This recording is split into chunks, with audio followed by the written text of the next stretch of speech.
പിന്നെ ചാണകപ്പൊടി, ആട്ടുംകാഷ്ടം പോലുള്ള കാലിവളങ്ങളൊക്കെ കൊടുക്കുമ്പോൾ നല്ല ഉണങ്ങി പൊടിഞ്ഞ വളങ്ങൾ കൊടുക്കാൻ ശ്രദ്ധിക്കുക.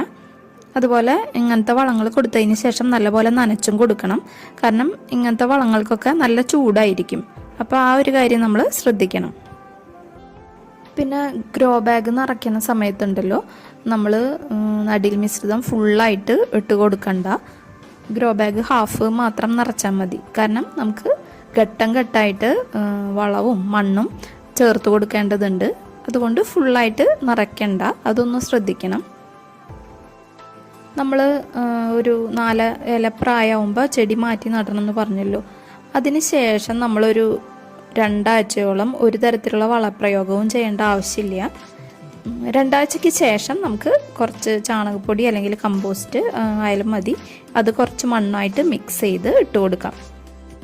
ഓരോ 15 ദിവസം കൂടുമ്പോൾ